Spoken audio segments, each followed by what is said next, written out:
Recounting ನಡೀತು 2/5/2026 2/5/2026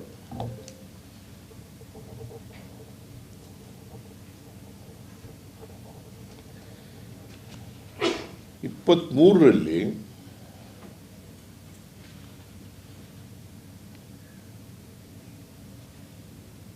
ಅಂಚೆ ಮತಪತ್ರಗಳ ಮೂಲಕ ಚಲಾವಣೆಯಾಗಿದ್ದ ಮತಗಳಲ್ಲಿ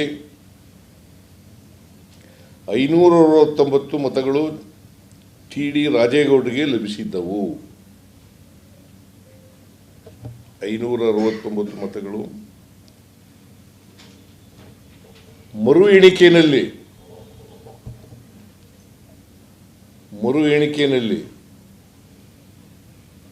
314 ಮತಗಳು ಮಾತ್ರ ವ್ಯಾಲಿಡ್ ಅಂತ ಆಗ್ತವೆ.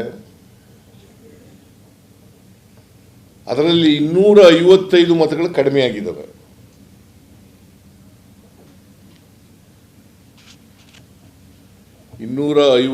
ಮತಗಳು ಕಡಿಮೆ ಆಗಿದ್ದಾವೆ ಅಂದರೆ ಇನ್ವ್ಯಾಲಿಡ್ ಆಗಿದ್ದಾವೆ. ಇವು ಯಾಕೆ ಇನ್ವ್ಯಾಲಿಡ್ ಆದವು?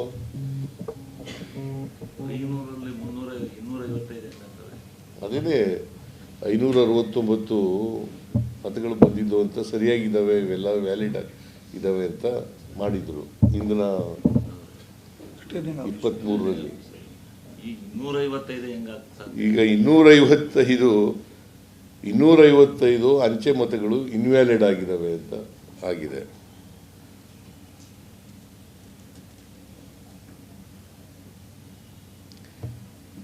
ಎರಡು 2023ರಲ್ಲಿ ಜೀವರಾಜ್ಗೆ 692 ಅಂಚೆ ಮತಗಳು ಬಿದ್ದಿದ್ದರೆ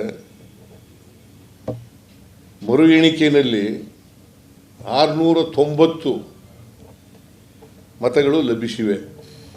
2 ಮತಗಳು ಮಾತ್ರ ಕಡಿಮೆಯಾಗಿದ್ದಾವೆ.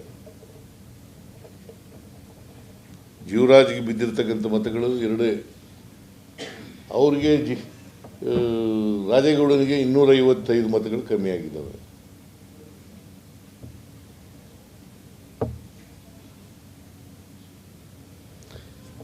ಇದನ್ನು ನೋಡಿದಾಗ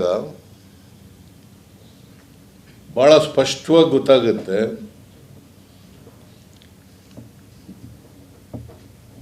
ಬಿಜೆಪಿಯವರು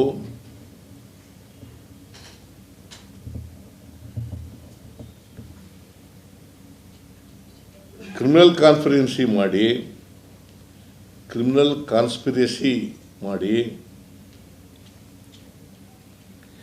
ವೋಟ್ ಚೋರಿ ಮಾಡಿರ್ತಕ್ಕಂಥದ್ದು ಬಹಳ ಸ್ಪಷ್ಟವಾಗಿ ಗೊತ್ತಾಗುತ್ತೆ.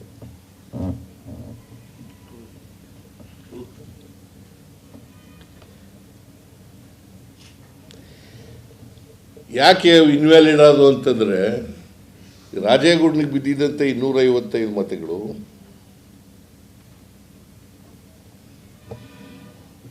ಅದರಲ್ಲಿ ವ್ಯವಸ್ಥಿತವಾಗಿ ತಿದ್ದಲಾಗಿದೆ. 250 ಮತಗಳನ್ನು ತಿದ್ದಲಾಗಿದೆ. ಯಾಕೆಂತಂದರೆ ಒಂದು ಮಾರ್ಕ್ಗಿಂತ ಇನ್ನೊಂದು ಮಾರ್ಕ್ ಇದ್ದರೆ ಅದನ್ನು ಇನ್ವ್ಯಾಲಿಡ್ ಅಂತ ಮಾಡ್ತಾರೆ.